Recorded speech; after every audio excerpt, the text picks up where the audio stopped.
Este es El Mundo del Derecho y el Derecho en el Mundo, un programa de análisis, comentarios y discusiones sobre temas de actualidad tratados desde una perspectiva jurídica. Y ahora con ustedes, el doctor Carlos Gabuardi. Bienvenidos a su programa El Mundo del Derecho y el Derecho en el Mundo. Uno de los más grandes avances de la humanidad desde el punto de vista de la civilidad y la convivencia pacífica ha sido la consolidación del orden jurídico y del Estado de Derecho. Un estado o condición en el que la norma jurídica es el estándar para normar, regular y coordinar las relaciones humanas. Sin embargo, esto que se dice tan fácil no siempre lo es y requiere de ciertas garantías para que funcione, siendo algunas de las principales el reconocimiento de los derechos fundamentales, de los derechos humanos, y junto a este reconocimiento de los derechos humanos, que no es otra cosa más que entender que el orden jurídico debe estar apuntalado en el principalísimo concepto de la dignidad humana. Junto a esto, el órgano del Estado encargado de asegurar la permanencia y estabilidad del Estado de Derecho es el Poder Judicial. En el caso mexicano, el Poder Judicial de la Federación y los poderes judiciales de todos y cada uno de los estados de la República, incluyendo para estos efectos la Ciudad de México, que desde el punto de vista práctico funciona como si fuera un otro estado federado. Y para conversar sobre este tema, tengo a un invitado que me parece muy destacado y adecuado para la ocasión. Me refiero al doctor Luis Ernesto Aguirre Villarreal. Luis es egresado de la licenciatura en Derecho de la Universidad de Monterrey, en donde fui mi alumno. Debo agregar un alumno muy cercano a mí, con el que conviví muchísimo durante toda la época de estudiante que él fue, y conviví también con su familia, a la que le llegué a tener un singular aprecio. Luego, la vida va cruzando los caminos de las personas de una manera poco esperada, pero siempre bien recibida, porque Luis y yo nos volvimos a encontrar años después, viéndonos ocasionalmente, pero nos encontramos años después como colegas en el Tecnológico de Monterrey, trabajando ambos como profesores en el Departamento de Derecho. Y nuevamente, hablando de los caminos que te toca recorrer juntos, estudiamos juntos el doctorado en la Universidad de Tulane. Luis obtuvo exitosamente la maestría en Derecho y posteriormente obtuvo su doctorado en Derecho de la misma Universidad de Tulane, habiendo escrito una destacada tesis en materia de derechos humanos. En su carrera como académico, Luis ha sido el director del programa de la licenciatura en Derecho del Tecnológico de Monterrey, y además ha sido coautor de 4 libros. De manera especial, vale la pena mencionar su intervención en el libro Azuela contra Azuela, en donde don Mariano Azuela, el escritor, es confrontado desde varios puntos de vista con su hijo, quien fuera ministro y presidente de la Suprema Corte de Justicia de la Nación, don Mariano Azuela. A Luis le tocó hablar sobre las implicaciones jurídicas de la relación entre padre e hijo. Su intervención ha sido destacada y con frecuencia es invitado a participar en congresos nacionales e internacionales, aunque su enfoque desde el punto de vista académico está principalmente en el ámbito del derecho constitucional y en el ámbito de los derechos humanos, que es su especialidad. Bueno, pues estamos hablando, querido amigo, de la importancia del orden jurídico y del Estado de Derecho. Hablamos naturalmente de los derechos humanos, que es un tema que a ti te toca muy de cerca, pero también estamos comentando sobre la necesidad de la garantía que establece el Poder Judicial mexicano, sea Poder Judicial Federal o Poder Judicial de los estados. Sin embargo, parece que en estos momentos de la historia la relación y la posición del Poder Judicial no está siendo sencilla. ¿Qué me puedes tú comentar sobre esto? Bueno, pues antes que nada, muchísimas gracias por tan generosa presentación e invitación para poder platicar contigo y con tu auditorio en tu programa, don Carlos. Es un verdadero honor y un verdadero placer académico. Aunque debo aclarar que no es la primera vez que eres mi invitado. Quizás sí en YouTube, pero ya anteriormente, cuando este programa salía en Frecuencia TIC, tú eras un invitado frecuente. Y lo aprecio muchísimo y lo agradezco mucho de todo corazón, muy amable. Fíjate que para poder empezar a hablar del tema, es algo que preocupa muchísimo hoy día, o que nos debe preocupar muchísimo hoy día a las mexicanas y los mexicanos, por la naturaleza de esta situación de la reforma propuesta por el presidente de la República hacia el Poder Judicial. Y es algo que me inquieta muchísimo, no soy el único, por supuesto, porque en el ámbito jurídico, a muchas abogadas y abogados, a muchas juezas y jueces preocupa mucho esta reforma propuesta. Pero antes que nada, yo me gustaría comenzar, si me permites, por supuesto, don Carlos, con una especie de esquema genérico. Y el esquema genérico está en ese famoso 5 de febrero, por así decirlo, un 5 de febrero negro, por decirlo de alguna manera, como se habla normalmente de estos días, en donde el señor presidente de la República propone al Congreso de la Unión 20 reformas constitucionales. 20 reformas constitucionales en donde hay de chile, sal y manteca, como decimos los mexicanos, hay un poquito de cada cosa.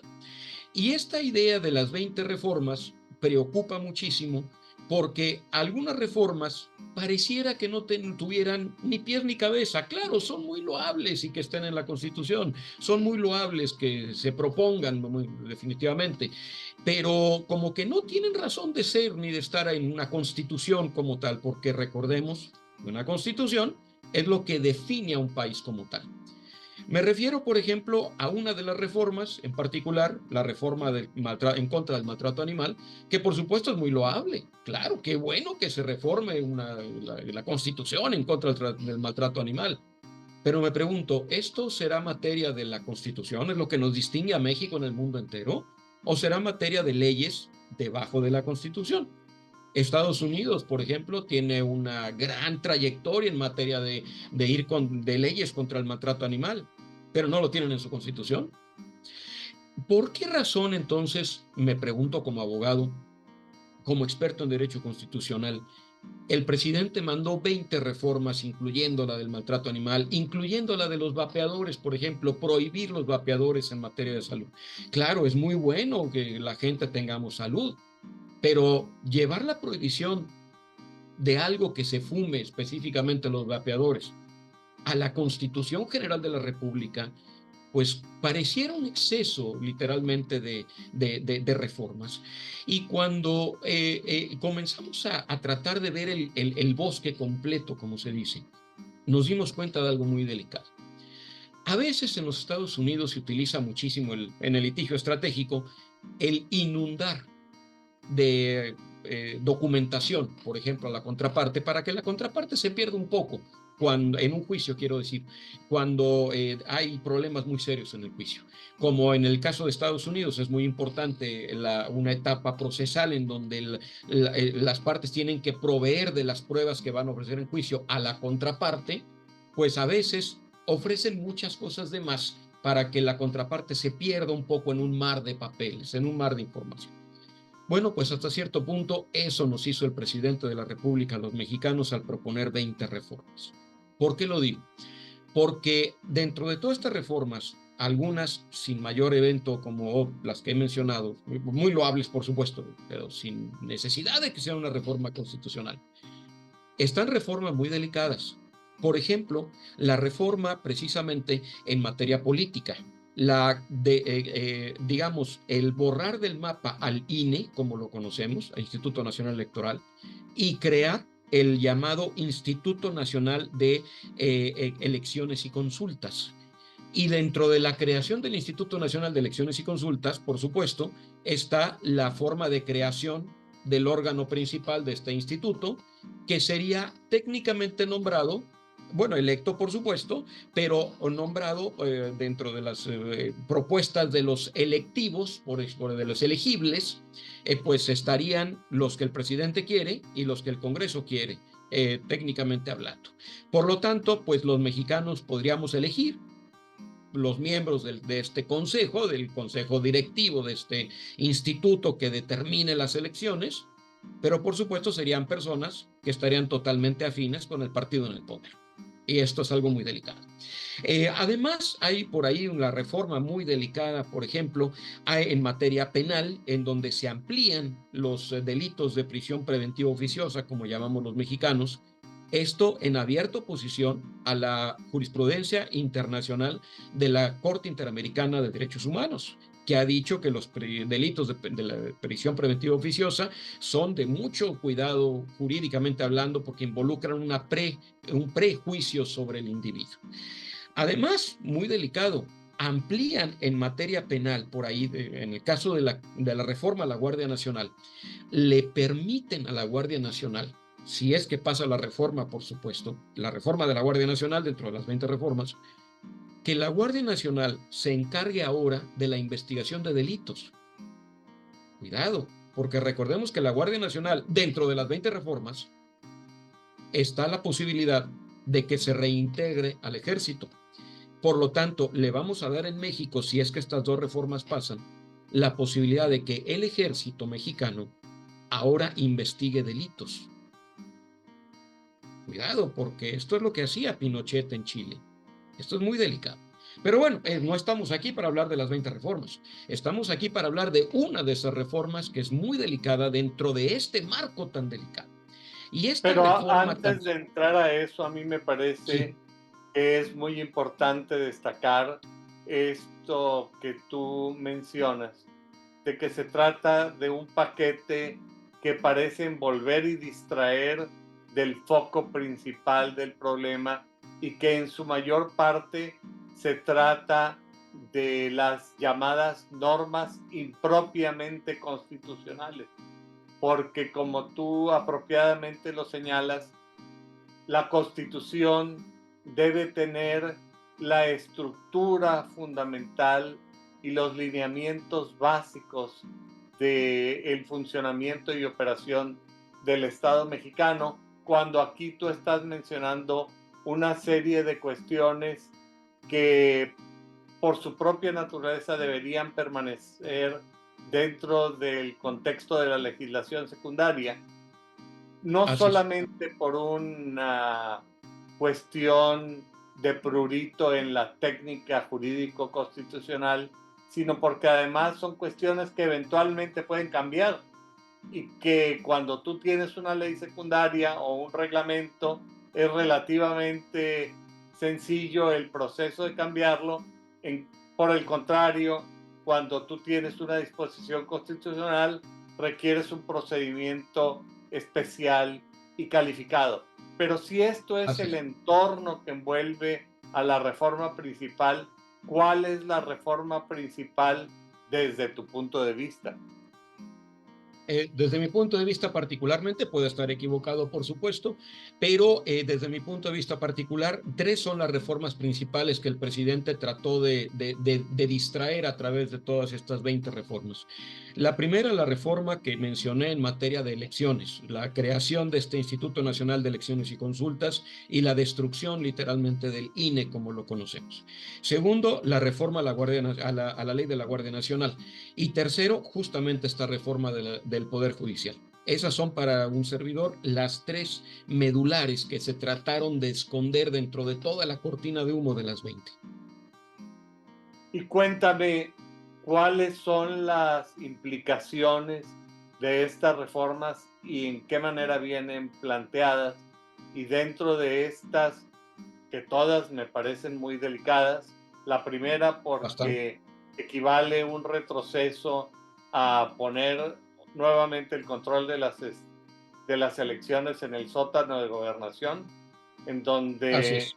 nosotros somos los dueños de las canicas y las pelotas y decimos a quién le prestamos las canicas y las pelotas, y cuando juegues siempre tengo que ganar yo porque si no, no hay canicas ni pelotas. La segunda es convertir un órgano de investigación policíaca, que además implica militarizar un órgano de investigación policíaca al que además le vas a dar facultades de investigación al estilo Ministerio Público, lo que implica Así es. incrementar su poder. Y por otra Así parte, es.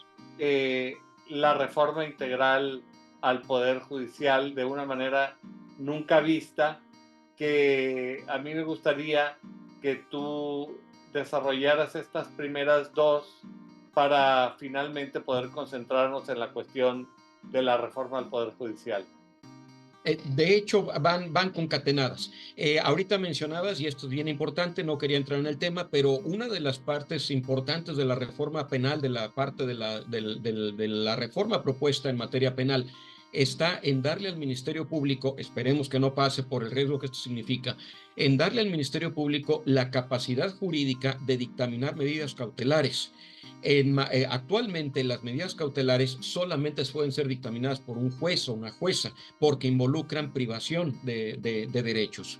Si le damos capacidad al Ministerio Público de poder dictaminar medidas cautelares, entre las cuales pueden llegar a estar la prisión preventiva, imagínate nada más la posibilidad de que sea el Ministerio Público, la Fiscalía General de la República, por ejemplo, o las fiscalías en los estados, en todo caso, las que puedan en todo caso incluso ordenar la prisión preventiva de un individuo sin que esto llegue a un juicio como tal. Sería algo delicadísimo. Además, peor aún, si hablamos de que en la Guardia Nacional, leas el Ejército Mexicano, si pasa la otra reforma que decíamos ahorita, la reforma en materia de la Guardia Nacional, y se reincorpora, o sea, realmente la Guardia Nacional oficialmente al Ejército Mexicano, pues entonces sería el Ejército el que tuviera la capacidad de meter a prisión a la gente sin orden judicial. Sería algo muy delicado. Claro, por supuesto, me estoy yendo al peor de los escenarios, ¿eh? Que quede Sí, claro que claro. esto no sería lo ideal, pero es el peor de los escenarios.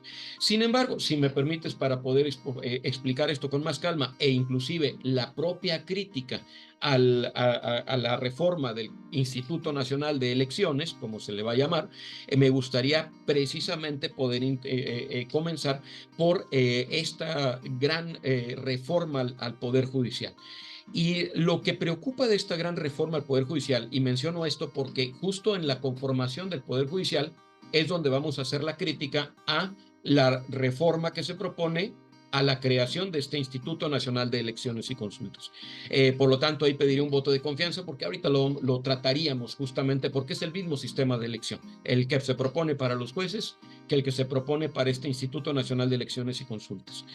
Y que al final de cuentas, como tú bien lo dices, significaría regresar toda la potestad de lo que es actualmente el INE a la Secretaría de Gobernación, en pocas palabras, porque se regresaría la potestad de las elecciones a un órgano encargado conformado por el partido en el poder. Pero me gustaría explicarlo un poquito después. Para poder entrar en materia, lo primero que me gustaría aclarar, y es bien importante, lo primero que me gustaría aclarar, es que el Poder Judicial como tal, se llama Poder Judicial, discúlpeme la expresión, porque es un poder, así de fácil. ¿Y qué significa lo que estoy diciendo? No sé si recordemos, si me permites lo burdo del ejemplo, por supuesto, pero no sé si recordemos por ahí en el caso particular de la famosa película aquella del Madagascar, de esta película de los animalitos que escapan del zoológico de Nueva York, en donde llegan a la estación Grand Central en Nueva York y de repente dice uno, ¿cómo se llama este lugar? Está padrísimo, y palabras más, palabras menos, y dice el otro, no sé cómo se llama, pero es grande y es central. Y hablaban de la estación Grand Central en Nueva York. Precisamente por eso se llama así. Recordemos, bien importante, que el Poder Judicial se llama poder porque tiene que tener un poder determinado.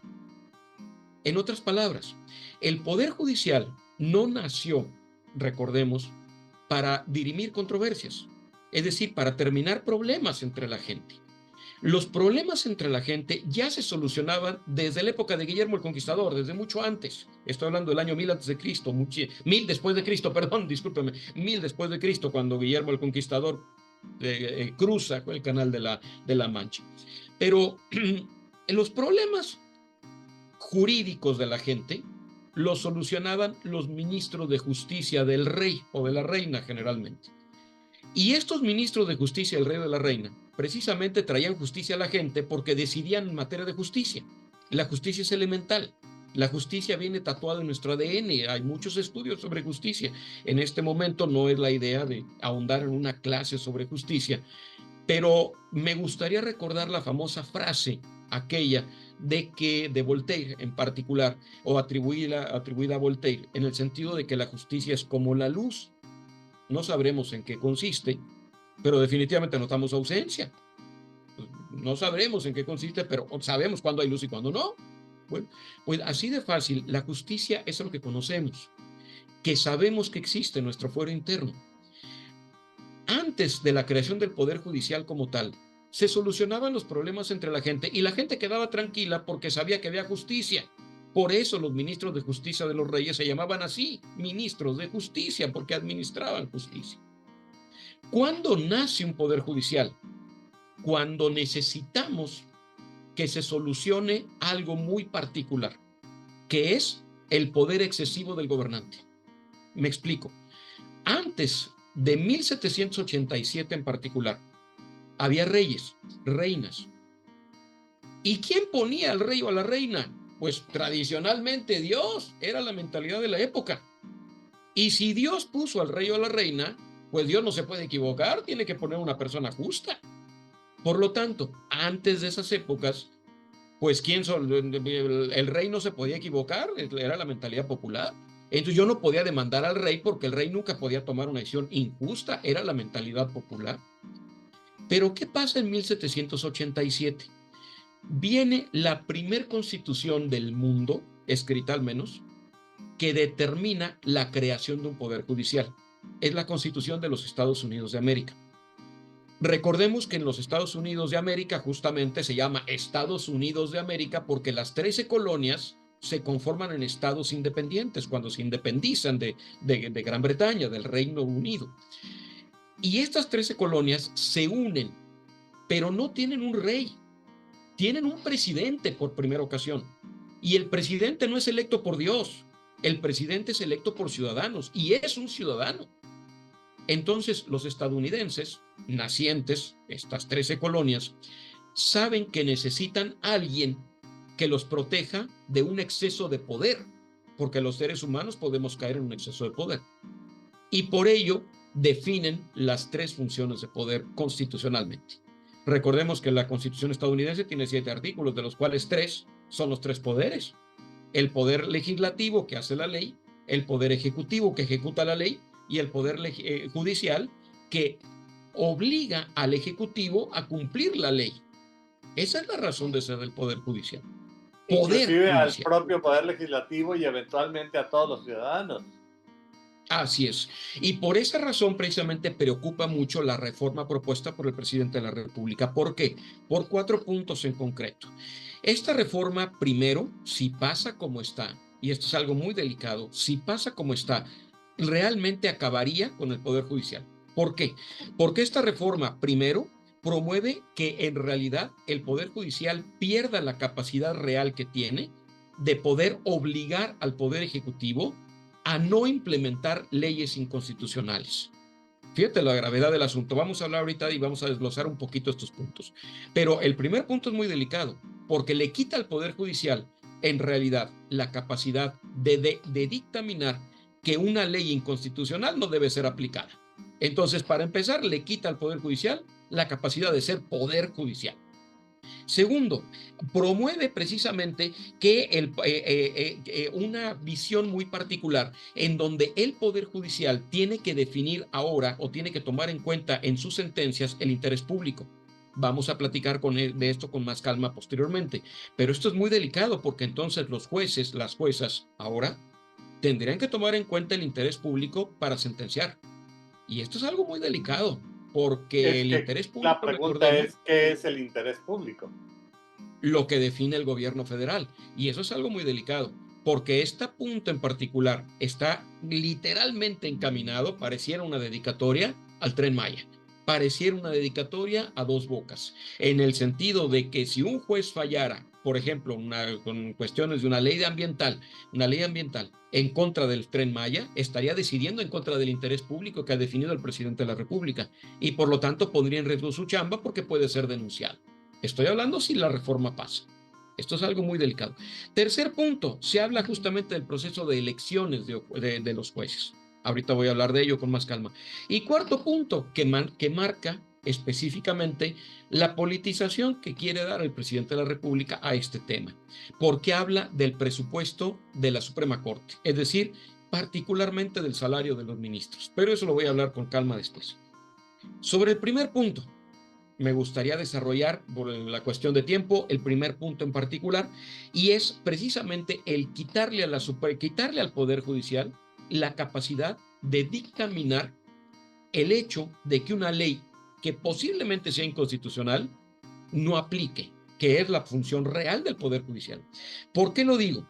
Porque habla en 2 artículos la reforma propuesta por el presidente de la República, en 2 artículos prohíbe cualquier generalización, fíjate lo interesante del caso, cualquier generalización por vía de lo que sea, sobre dictaminación de inconstitucionalidades, en el sentido de que si la Corte, el Poder Judicial, determina una inconstitucionalidad de leyes, nunca, de acuerdo a la reforma, y está en 2 artículos propuestos, nunca podrá esa dictaminación tener efectos generales. Lo que quiere decir entonces que prohíbe literalmente la capacidad de que una ley que sea dictaminada como inconstitucional no aplique para todas y todos. Y con esto, aclaro, va en contra de del principio de progresividad en relación con las sentencias más recientes de la Corte Interamericana de Derechos Humanos. Pero además de eso, el documento en sí, la propuesta del presidente de la República, prohíbe, fíjate nada más lo delicado, prohíbe o niega la suspensión provisional en materia de amparo. Lo que quiere decir entonces que si yo alego una inconstitucionalidad, el juez o la jueza que admite el amparo no tiene la capacidad de dictaminar una suspensión provisional. ¿Qué quiere decir esto? Que el juicio va a durar, seamos francos, en México, entre 2 y 4 años mientras se resuelve el amparo. Y lógicamente, eso cuando te va bien, ¿verdad? Por supuesto, y esos 2 o 3 o 2 o 4 años, en realidad, pues técnicamente van a ser que dentro de esos 2 o 4 años, pues ya sea inoficioso el dictaminar que la ley sea inconstitucional, porque la autoridad ya va a haber terminado con el acto, ya va a haber consumado el acto. Y la consumación del acto, recordemos, es un principio, es una causal de sobreseimiento del amparo. Entonces, esto es algo muy delicado, porque puede acabar realmente con esa capacidad. Por otra parte, con el amparo mismo. Con el amparo mismo, la naturaleza misma del amparo. Por otra parte, habla de que la Declaración General de Inconstitucionalidad de la Suprema Corte técnicamente se elimina. Esto es algo muy delicado. Por supuesto, no lo elimina, pero técnicamente lo hace a través de la votación que requiere. Porque la reforma, como está literalmente la reforma, literalmente quiero decir en letras, la reforma dice que para que exista una declaración, una declaratoria general de inconstitucionalidad de la Suprema Corte y por lo tanto la capacidad de que una ley no aplique para, una ley inconstitucional no aplique para nadie, tiene ahora dos candados de acuerdo a la reforma. La primera, que para llegar a ser dictaminada ya no puede provenir de cualquier área del Poder Judicial, no, únicamente puede provenir de un precedente obligatorio de la Suprema Corte o por ahí de una reiteración, de una jurisprudencia por reiteración, nada más. Entonces algo muy delicado porque ya bloquea la posibilidad de.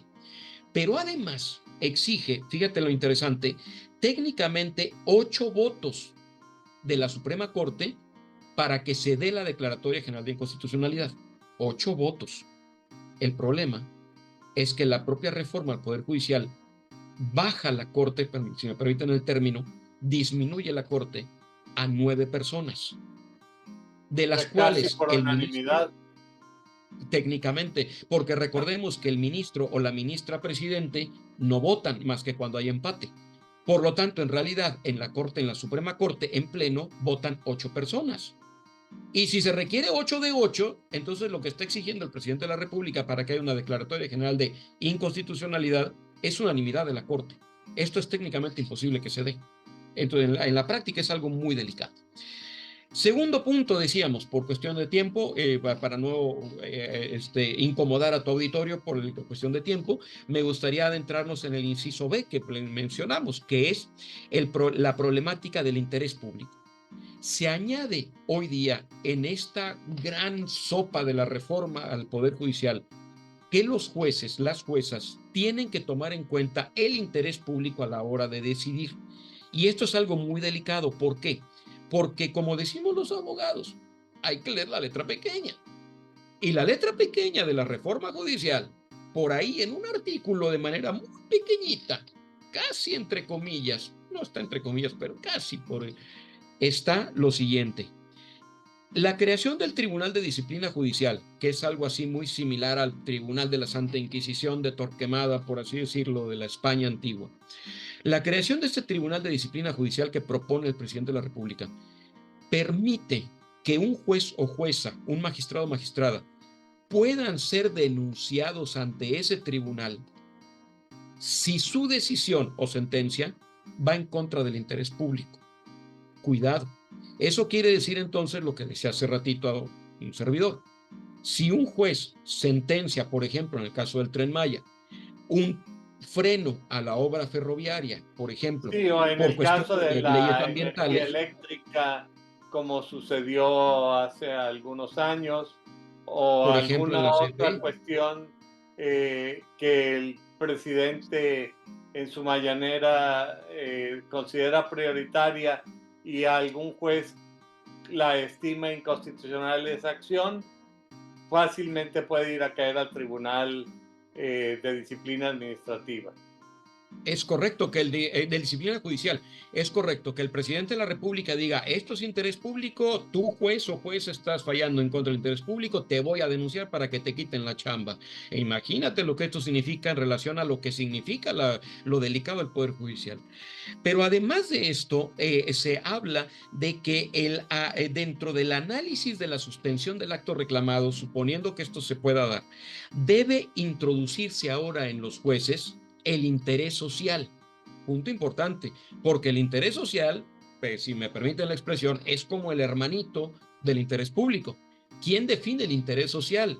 El gobierno, la administración pública. Entonces, ahora, para que haya una suspensión del acto reclamado, el juez o jueza tienen que analizar si no voy en contra del interés social.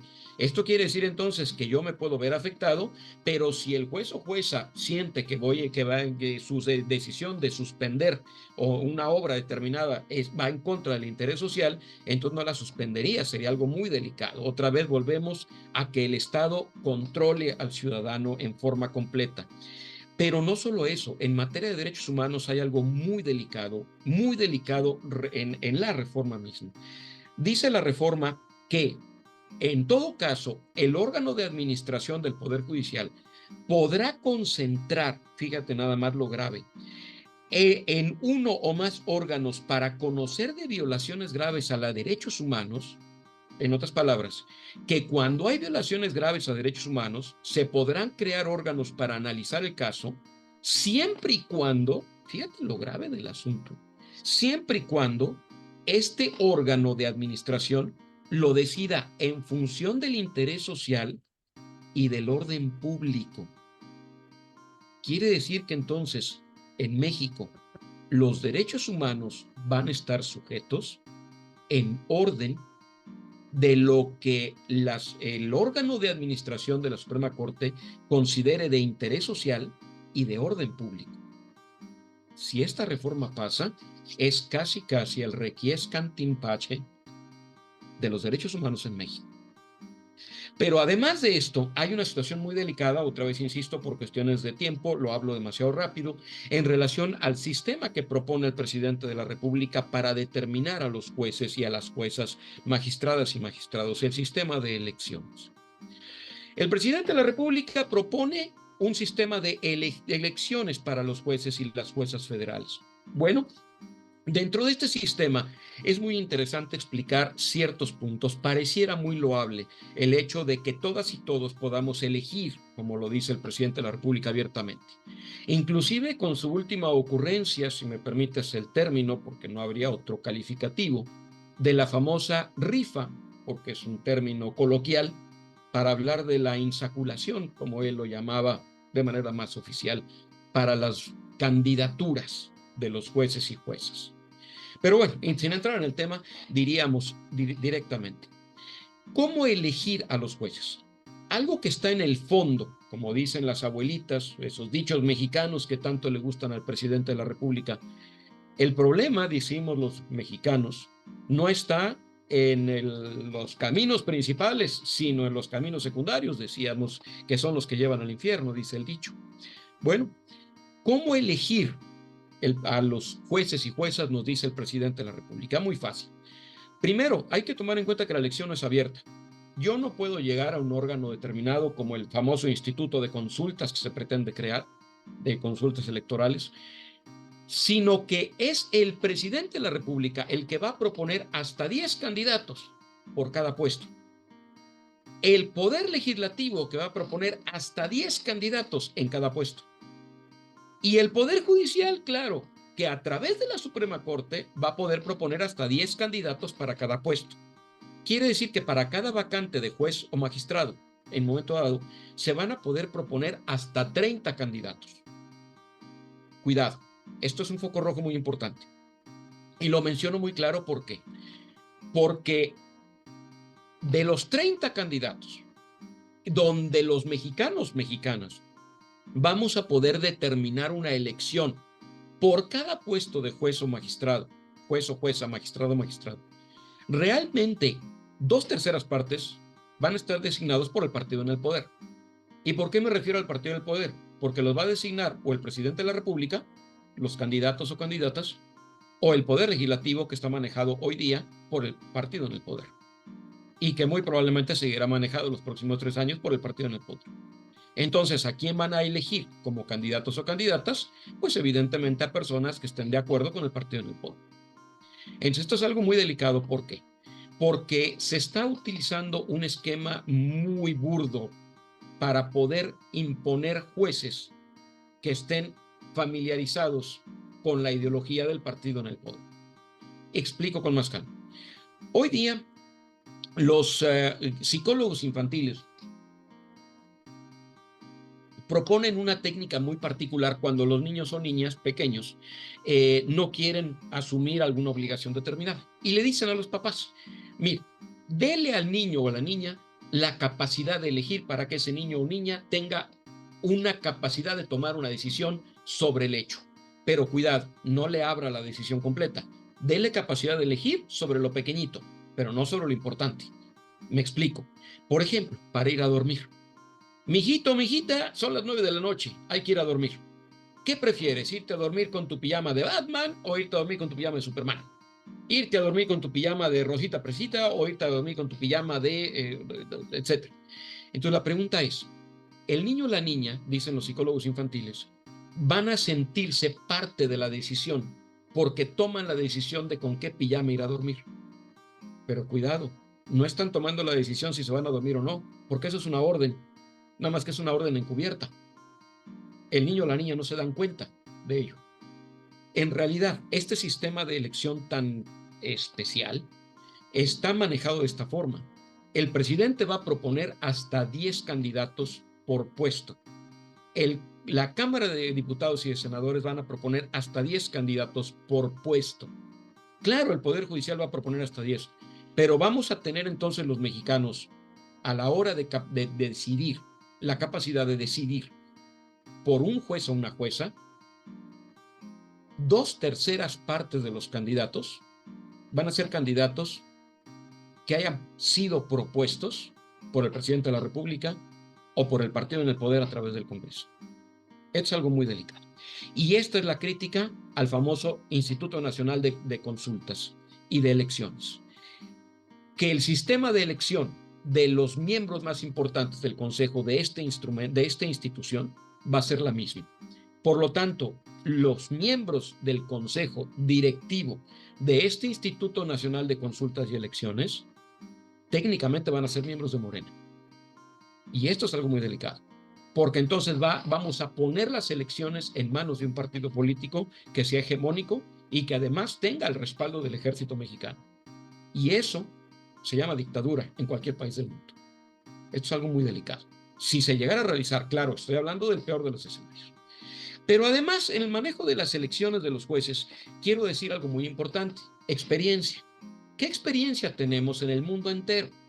Vámonos con nuestros vecinos gringos. Nuestros vecinos gringos, los vecinos estadounidenses, han tenido un sistema muy especial. En el caso de las elecciones, de los jueces locales, los federales es otra historia, pero en el caso de los jueces locales, hay algunos estados de la Unión Americana en donde los jueces locales los designa el gobernador o gobernadora del estado. Hay otros estados donde los designa el Poder Legislativo, pero algunos estados de la Unión Americana son electos. Esto es bien interesante. El problema de estos jueces electos es que hay estudios muy interesantes de la Universidad de Georgetown en particular, a través de una revista legal llamada justamente la revista el Journal of Legal Ethics, la revista de cuestiones ético-legales. En particular, un artículo generado en el 2007, en donde se hace un análisis muy delicado de los estados que aplicaban la elección de los jueces del 2006 al 2000, perdón, del 1999 al 2006, es decir, varios años. El artículo se publicó en el 2007, varios años antes del 2007, y se descubrió algo muy importante: la financiación de estos jueces electos, de la financiación, mejor dicho, de estos jueces electos, se descubrió en ese artículo específicamente, se descubrió que fíjate nada más las cifras, del 35% de la financiación de las campañas electorales de estos jueces provenían de compañías de seguros.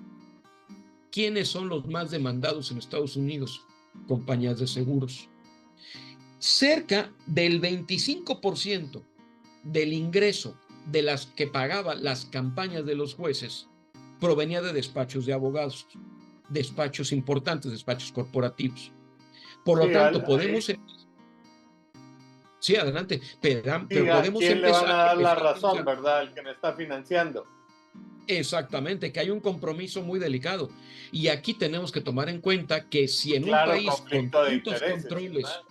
Exactamente, con tantos controles como lo es Estados Unidos, existe el conflicto de interés, evidentemente, en el caso de los jueces nombrados por, con que tuvieron financiación de estas entidades, pues imaginémonos en México con el problemón que tenemos en relación a crimen organizado y otras cosas, particularmente recordemos que la intervención del crimen organizado en las elecciones del 2024, donde hubieron cerca de 40 candidatos asesinados, que como bien lo han dicho, muchas entidades corte periodístico, pues muchos de estas personas asesinadas, pues fueron asesinadas porque no lograron acuerdos con estas entidades. Entonces, lo que hicieron las entidades no jurídicas o las entidades ilegales, entidades corporativas ilegales, pues fue quitar al candidato de por medio y poner otro que sí estuviera de acuerdo con sus intenciones. Entonces, la intervención del crimen organizado fue evidente en estas elecciones. Imaginémonos si ahora lo vamos a abrir a la posibilidad de que legalmente puedan intervenir en Y campañas o en eso financiación. ocurría, eso ha estado ocurriendo cuando el crimen organizado no puede financiar campañas y no puede tener una participación abierta, pero ahora no va a haber quien lo detenga. Técnicamente, y eso es parte de lo peligroso. Ahora, aquí también debo mencionar que parte de lo que ha dicho el presidente de la República sobre que los jueces, las juezas, magistrados deben ser gente joven, sin experiencia, para que no estén maleados. Bueno, pues simplemente quisiera recordar algo muy sencillo, ¿no? De entender, una paráfrasis muy sencilla de entender, que es el hecho de la medicina. Yo me imagino que si el presidente de la República va a tener que operarse, por ejemplo, el corazón, pues no elegiría precisamente un médico recién egresado, un residente de tercer año para operarse del corazón, sino elegiría un médico de 20 años de experiencia, porque lógicamente la experiencia pues marca una pauta, ¿no? Ahora, si no lo queremos ver desde el punto de vista médico, pues veámoslo desde el punto de vista de la aviación. En la aviación, para que un piloto, una mujer o hombre, para que una persona pueda pilotear un avión, pues se requiere que tenga un cierto número de horas de vuelo, porque pues es evidente que una persona que acaba de salir de la escuela de aviación, pues no lo podemos poner a manejar un 747 o pues, un 787.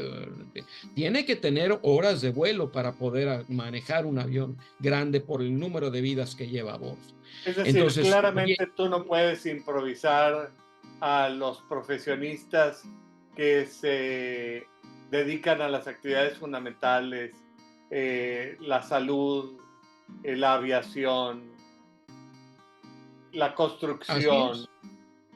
es Es correcto. decir, Imagínate, igual por no ejemplo, puedes poner la justicia en manos de estudiantes de octavo semestre. así de simple, o son personas que están aprendiendo la carrera y aprendiendo a entender cómo funciona el derecho, efectivamente. Algo muy importante sobre esto es qué pasaría, por ejemplo, o qué pensaría la gente en términos generales si se dijera que los organismos de salud pública, le hace el IMSS, el ISSSTE, el ISFAM, por ejemplo, ahora cambiaran su sistema de selección de personal y ahora los médicos o las médicas que pretendieran ser parte de estos organismos fueran electos y fueran además gente muy joven, evidentemente que habría un problema delicado para la Y situación. además capacitados en 5,000 videos de YouTube.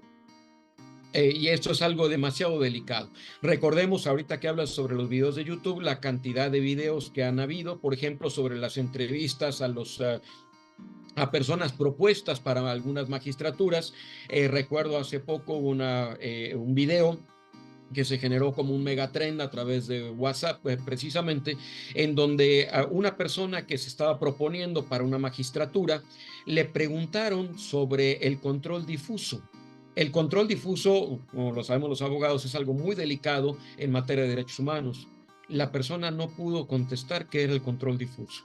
Si uno de mis estudiantes no me contesta qué es el control difuso, lo repruebo. Es algo que hasta un estudiante debe saber. ¿Cómo es posible que alguien que aspire a ser magistrado o magistrada no sepa qué es el control difuso? Es algo extremadamente delicado en materia de derechos humanos. Bueno, y pasando al último punto, por cuestión de tiempo, por el tiempo de tu propio auditorio, la cuestión de los salarios de la Suprema Corte, que el presidente ha puesto un hincapié muy especial, un sello muy especial en el asunto. Sobre este asunto, quisiera mencionar que precisamente, si lo analizamos en forma conjunta, holística, quiero decir, el hecho de que el presidente de la República haga tanto hincapié en los salarios de la Suprema Corte es lo que ayuda a marcar la politización de la propia reforma. El propio presidente politiza la reforma al tratar de congraciarse con el pueblo de México al hablar de los altos salarios de la Suprema Corte. Explico con calma. Numéricamente hablando, más o menos, la Suprema Corte, como todos y todos lo sabemos hoy día, los ministros de la Suprema Corte, las y los ministros, ganan alrededor, en cifras cerradas, para no entrar en detalles, de 200,000 pesos al mes en aproximado. Estos 200,000 pesos al mes hacen un promedio al año de 2.5 millones de pesos al año. Estos 2.5 millones de pesos al año hacen un total, si me permites la expresión, de 37 millones de pesos a lo largo de los 15 años de la vida activa de cada ministro o ministro. Quiere decir que en 15 años de trabajo le vamos a pagar a cada ministro o ministro casi 40 millones de pesos, casi 40, para hablar de cifras cerradas, casi 40 millones de pesos. De sueldos de nómina. De nómina, exactamente. Esto además, por supuesto, del famoso haber de retiro, la pensión, o de la pensión al cónyuge o a la cónyuge, en todo caso de que el ministro o la ministra murieran antes o fallecieran antes que su cónyuge en un momento determinado. Bueno, explico. ¿Cuál es el objeto por el que se dio estos salarios? Primero, por el alto grado de responsabilidad. El principio de administración, que no me negarás, definitivamente existe en todas las organizaciones del mundo entero, es que a mayor capacidad de administración, a mayor capacidad de responsabilidad, pues debe existir un mayor salario. Los ministros tienen una altísima responsabilidad, entonces deben tener un salario importante. Pero indistintamente de eso, la razón por la que México le dio un salario tan importante a los ministros es más bien para hacerlos un poquito incorruptibles. Me explico. ¿Cuánto tendría que ofrecerles una organización legal o ilegal, una empresa legal o ilegal? Puede ser una empresa perfectamente establecida legalmente hablando, o puede ser una empresa, una organización ilegal. ¿Cuánto tendría que ofrecerles una empresa a los ministros para fallar en contra de la ley a favor de esa empresa? Pues si el ministro saca cuentas y dice, en mi vida voy a recibir 40 millones de pesos, ¿cuánto me tendría que ofrecer una empresa? Más haber de retiro, más esto y lo otro. Pues evidentemente ninguna empresa le va a ofrecer 100 millones de pesos a un ministro o 70 millones de pesos a un ministro para que falle a favor de un caso determinado. Sería muy difícil que eso ocurriera. Entonces, a lo que habría que agregar, Luis, que un ministro por sí solo o una ministra por sí sola no puede tomar una decisión, porque en cada sala se toma colegiadamente entre 5 y en el pleno entre 11. Y eso significa entonces que la idea de estos salarios es hacer técnicamente incorruptibles a la sala, a la Suprema Corte. Recordemos, si me permites un poquito lo sesgado del ejemplo, recordemos que uno de los secretos mejor guardados en la industria de la seguridad privada es justamente los salarios de las personas que fungen en la seguridad privada, de los altos, muy altos dignatarios de las empresas más importantes del país. Estoy hablando efectivamente de las grandes familias de este país y de las personas que forman su círculo de seguridad inmediato, su inner circle, como se dice, de seguridad inmediato. En los corillos, porque esto evidentemente nunca se ha sabido en forma abierta, pero en los corillos generales se habla de que los salarios de estos individuos, que quiero decir los guardaespaldas directos de estos individuos, los salarios rondan por ahí de los 100,000 pesos. ¿Por qué a estos guardaespaldas se les paga tanto dinero? ¿Y por qué a un guardia, por ejemplo, de la empresa, en términos genéricos, se le paga quizás 2 salarios mínimos, 3 salarios mínimos?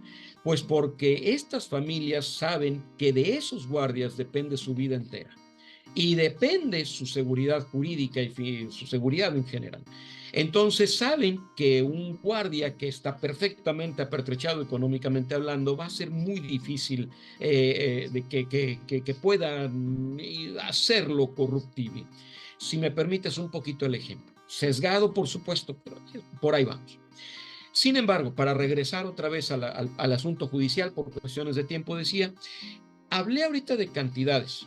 El presidente de la República ha puesto el dedo en la llaga sobre esto porque el mexicano promedio, realmente, técnicamente, de acuerdo al INEGI, casi 30% de la población económicamente activa en México, de acuerdo al INEGI y al Seguro Social, ganan 2 salarios mínimos.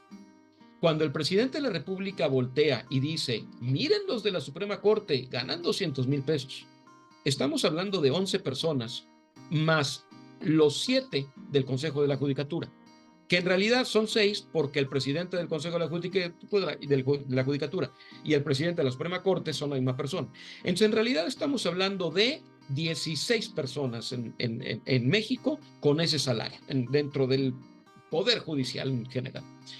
Cuando el presidente dice, mexicanos, mexicanas, volteen a ver a estas personas que están ganando 200,000 pesos, pues evidentemente está diciendo, estos 16 están ganando mucho más que tú.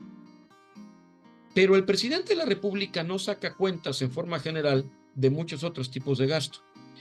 Si contáramos lo que nos cuesta la Suprema Corte con estos 40 millones de pesos por ministro, contaríamos que en un plazo de los 11 ministros estaríamos hablando de que en 15 años, fíjate nada más lo que estoy diciendo, en 15 años se estaría interviniendo 400 millones de pesos más o menos de presupuesto de pago a estos individuos. 400 millones de pesos. ¿Qué son 400 millones de pesos para el gasto del gobierno federal? Y lo explico cuando hablamos en contexto.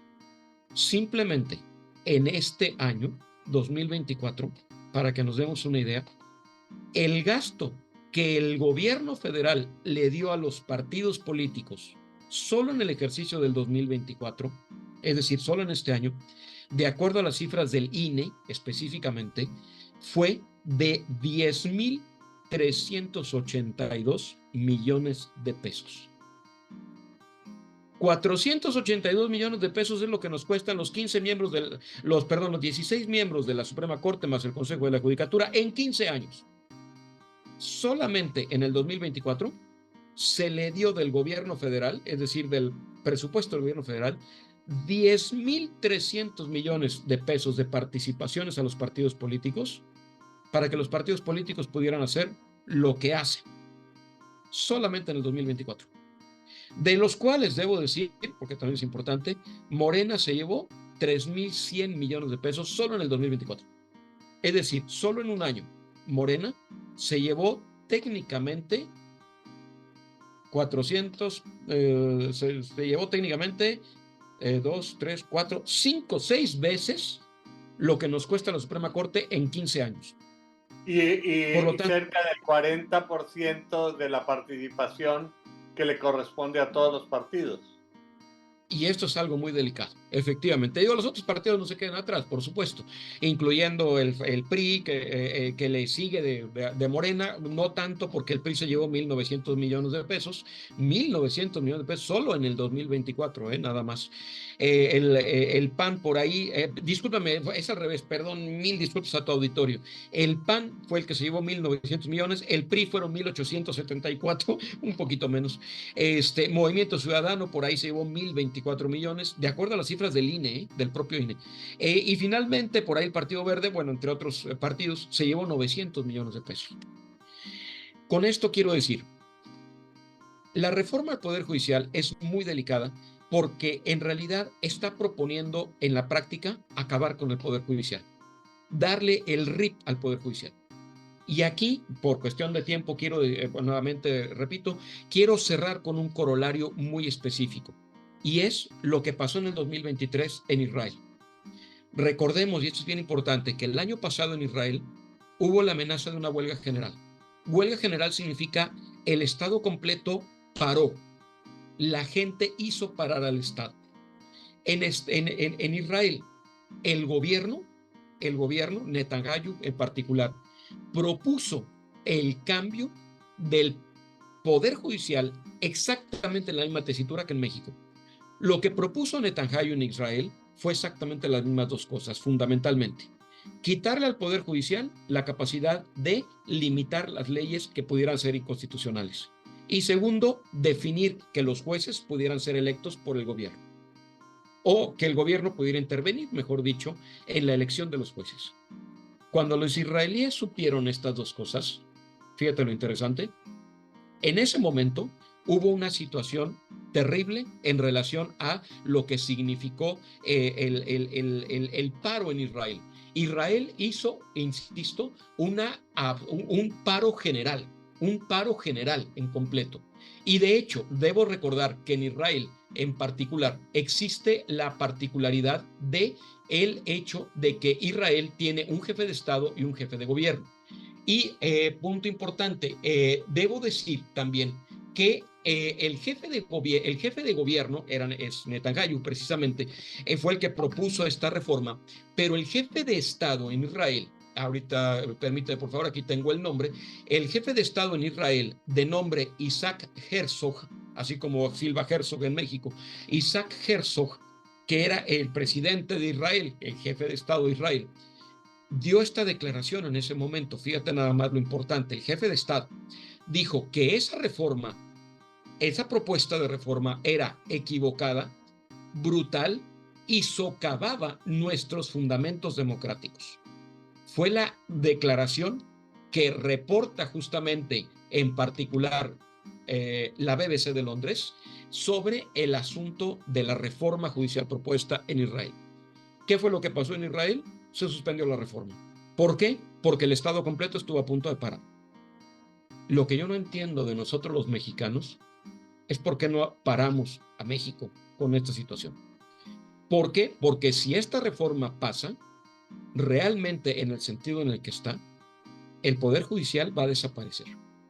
Y no solo el Poder Judicial, sino realmente muchas organizaciones en México, que ya hoy día son organismos desconcentrados, son organismos autónomos, van a desaparecer. Pero como bien dijo, el ministro en retiro, José Ramón Cosío, en una entrevista que le hicieron en el TEC de Monterrey, en una conferencia, dentro del TEC de Monterrey, dijo, hay que poner ojo en algo muy importante sobre la reforma propuesta a los organismos autónomos. Lo que el presidente pide que desaparezca no es la función, sino el organismo. Lo que quiere decir que entonces el presidente lo que quiere es desaparecer al organismo autónomo que maneja la función, pero hacer que el Estado retome la función.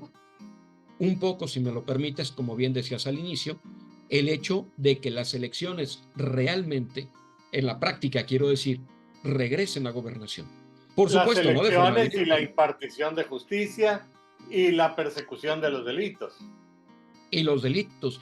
Y además, entre otras reformas, precisamente, por ejemplo, en el caso de la reforma a la ley de telecomunicaciones, se habla de que ahora el presidente decida a quién se le dan precisamente las concesiones en materia de telecomunicaciones y en materia de Internet. Y es algo muy delicado porque esto puede llegar a hacer que en México el presidente nos haga lo que se hizo en China o lo que se hizo en Rusia, por ejemplo, con el Internet, o lo que se acaba de hacer en Venezuela, donde el presidente de Venezuela determinó que la X quedaba prohibida para los venezolanos porque lo consideró peligroso para el Estado.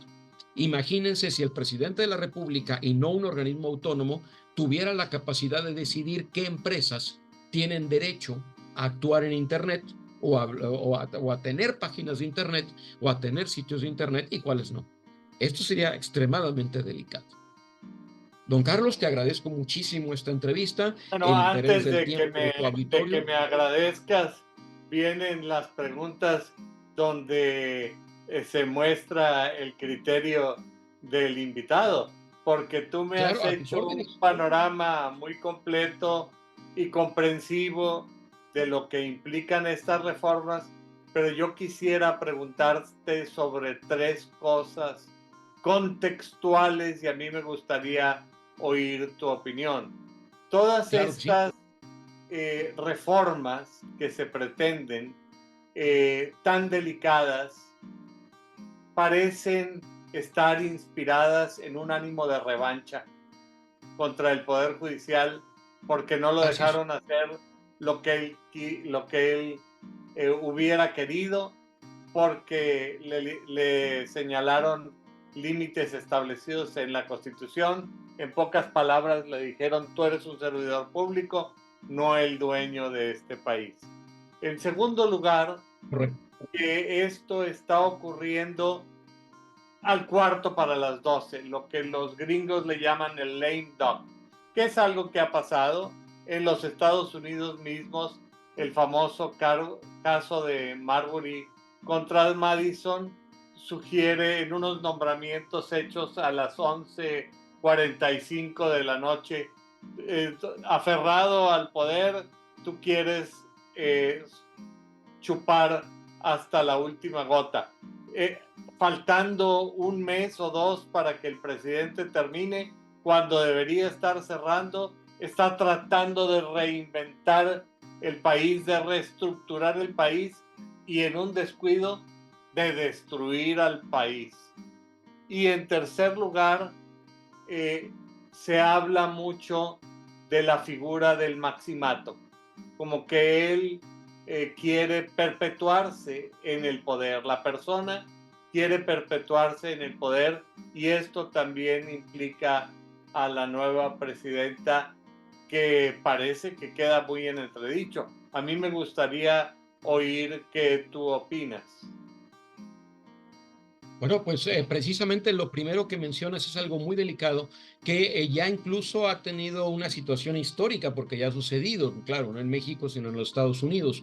Recordemos que cuando el señor Donald Trump fue presidente de los Estados Unidos, lo primero que hizo, como se acostumbra en los Estados Unidos, esto es una costumbre típica allá, el presidente firmó o lo que se llama las primeras órdenes ejecutivas. Estas órdenes ejecutivas tradicionalmente del primer día, quiero decir, del presidente, tienden más a una cuestión de índole político que de un índole jurídico específico. Cuando el presidente Trump firma técnicamente varias órdenes ejecutivas, es muy interesante saber que en cuestión de las primeras 3 semanas, el Poder Judicial en los Estados Unidos le tumba 3 de las 5 órdenes ejecutivas que firmó. De las 5 órdenes ejecutivas que firmó. 3 órdenes ejecutivas en la Suprema, el Poder Judicial, porque fueron varios poderes judiciales, le quita esa capacidad, es decir, las deja sin efecto porque las consideran inconstitucionales. Y sucedió exactamente lo que mencionas. Lo que le dijeron al presidente Trump en ese momento, que era presidente de los Estados Unidos, era precisamente eso. Esta no es tu empresa. En tu empresa tú podrás decidir administrativamente, pero este es el gobierno federal de los Estados Unidos de América y tienes que decidir de acuerdo a la Constitución. Bueno, pues el presidente Trump tuvo que, como decimos en México en términos políticos, perdón la expresión, tuvo que tragar el sapo. En otras palabras, tuvo que decir el Poder Judicial me determinó que esto es contra la Constitución y puedo apelar, y apeló, pero no pudo sacar adelante sus órdenes ejecutivas porque eran abiertamente contrarias a la Constitución de los Estados Unidos. En relación con eso que mencionas, precisamente es algo muy delicado. Cuando el presidente de la República tiene un poder supraconstitucional, es decir, arriba de la Constitución, pues técnicamente se estaría convirtiendo, nótese el tiempo del verbo que estoy mencionando, en un monarca absoluto. Y eso es algo muy delicado en nuestros tiempos. Cuando el presidente pierde el piso, cuando el administrador público más importante de este país usa el poder y pierde el piso de la legalidad, tenemos un problema. Recordemos aquella frase cuando nos dijo en su conferencia, no me vayan a salir con que la ley es la ley. pues hay que recordarle que cuando tomó posesión, él mismo levantó su mano y dijo: les prometo a los mexicanos, palabras más, palabras menos, cumplir con la ley. Y si no, que la nación me lo demande, dijo. Y eso precisamente es lo que estamos haciendo en este momento. Ahora, con Adelante. respecto a esto, nos ayuda a tener un buen contexto de lo que está sucediendo. Pero ahora sí, al vernos en la necesidad de cerrar el programa, veo que nos quedan muchos temas como que eventualmente deberían de ser explorados con mayor profundidad, y a mí desde ahorita me gustaría invitarte, si tú tienes la disposición, para continuar explorando sobre estos temas. Pero al estar muy cerca del final, a mí me gustaría pedirte que antes de cerrar el programa, tú pudieras dirigir un público mensaje a todas las personas que semana a semana nos hacen el favor de acompañarnos en este programa, en donde tú les puedes decir de manera contundente qué es aquello que tenemos que tener en mente para este periodo que se acerca. Al contrario, muchísimas gracias. Yo considero, si me permite la expresión, que lo más importante es fundamentalmente encontrar puntos en común, encontrar, como dicen los matemáticos, cuál es el común denominador. Y este común denominador es la afectación que vamos a tener las mexicanas y los mexicanos, y no solamente los mexicanos y mexicanos, cualquier individuo que pisa este país, si desaparece en realidad el Poder Judicial. Y digo desaparece porque en realidad, si la reforma pasa como tal, la función del Poder Judicial va a desaparecer. Vamos a tener un Poder Judicial de nombre, por supuesto, vamos a tener juezas y jueces de nombre, por supuesto, pero la función real del Poder Judicial en la práctica va a desaparecer, porque vamos a tener jueces, y esto lo he mencionado ya en otros momentos, al estilo de los jueces nacionalsocialistas de Adolfo Hitler. Recordemos que los jueces de Adolfo Hitler llegaron a aprobar en vías del interés público de la Alemania nazi en aquellos años, llegaron a aprobar las denominadas leyes de Nuremberg. Esto es, los tribunales de Nuremberg, y estoy hablando de los de la preguerra, no estoy hablando de los de la posguerra, el tribunal de Nuremberg creado por los vencedores para juzgar a los... No, estoy hablando de los tribunales de Nuremberg, los tribunales alemanes de la Alemania nazi, antes de que perdieran la Segunda Guerra Mundial. Los tribunales de la Alemania nazi aprobaron en Nuremberg las denominadas leyes de Nuremberg. Y estas leyes de Nuremberg fueron las primeras leyes que impuso Hitler para empezar a segregar a los judíos. Es algo muy delicado. Y estas primeras leyes no fueron para matar judíos, como lo que sabemos de los campos de concentración, ni para matar gitanos, como sabemos de los campos de concentración y otras minorías étnicas. No, estas primeras leyes que se dieron precisamente todavía antes de los 40, o sea, estamos hablando de la consolidación de la Alemania nazi. Estas primeras leyes establecían inclusive hasta prohibiciones del matrimonio entre alemanes puros y judíos. Y los jueces de Nuremberg, otra vez insisto, los preguerra, no me confundan porque de repente me dijeron que en una conferencia que me estaba confundiendo con los tribunales de Nuremberg posteriores a la Segunda Guerra Mundial. No, una cosa son los de después de la guerra que hicieron los aliados para juzgar a los nazis, y otra cosa son los de la Alemania nazi antes de 1945. Estos tribunales alemanes nazis, estos tribunales alemanes nazis aprobaron las leyes de Nuremberg, y estas leyes creadas antes de los 40 prohibían, entre otras cosas, insisto, el matrimonio entre alemanes puros y judíos. Y estos tribunales dijeron que esas leyes iban en favor del interés público alemán. Fíjate lo grave de lo que estoy diciendo en relación con lo que dije hace ratito. Por lo tanto, ¿a dónde podemos caer si esta reforma pasa como tal? A lo que ya históricamente hemos caído, y como hemos caído como humanidad, en el caso específico de lo que estoy diciendo de la Alemania nazi. Por lo tanto, en relación a tu pregunta, ¿cuál sería el mensaje? Tomar conciencia de lo que nos es común. A todas y todos quienes habitamos en México, nos es común la necesidad de un poder judicial fuerte, un poder judicial que tenga la capacidad de imponerse ante un poder ejecutivo que tiene incluso el manejo del ejército, del manejo de las armas, el manejo y la imposición del poder público. Es justamente la función de ser del Poder Judicial la de poner una presa, si me permiten el término, una pared en la presa, un límite al poder del presidente de la República, para que el presidente de la República, la presidenta de la República, hagan lo que dice la ley específicamente, y que el Congreso solamente haga lo que la Constitución le permite. Entonces, si perdemos esa capacidad, que el cielo nos proteja, como dice la famosa frase de Los Simpsons, si ustedes me lo permiten coloquialmente. Quiero recordar aquí una frase muy interesante de una persona que incluso tú conociste también, la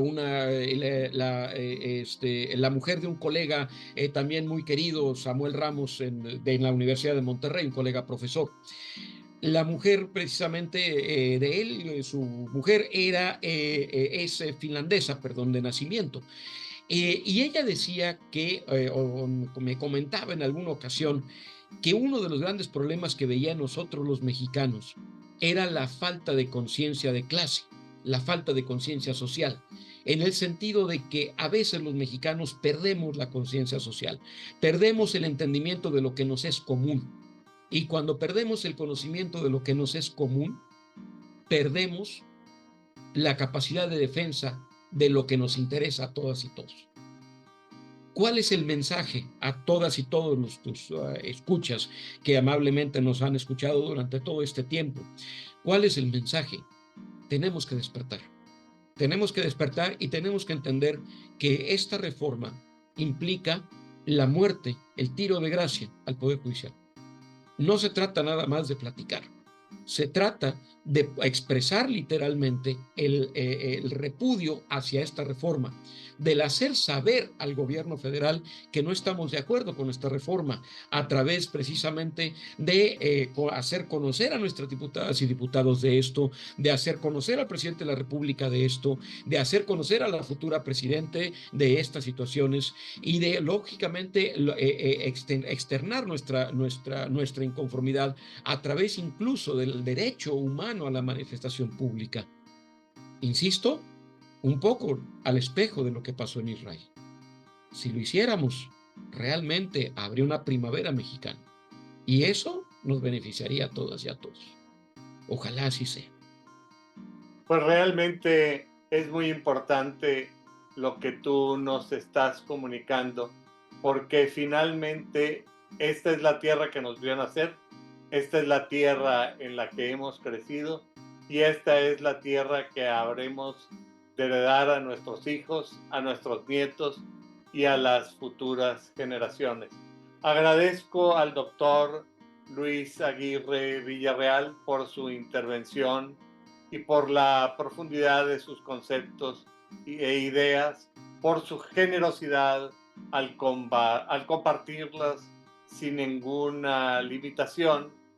Y nuevamente quisiera agradecerte, Luis, por tu intervención. Y quiero recordarle al público que nos interesa especialmente tratar aquellos temas que puedan resultar de su mayor interés. Así es que, sin más por el momento, tendré el gusto de saludarlos la próxima semana. Muchas gracias, Luis. Muchas gracias a ti y a tu auditorio, mi estimado don Carlos.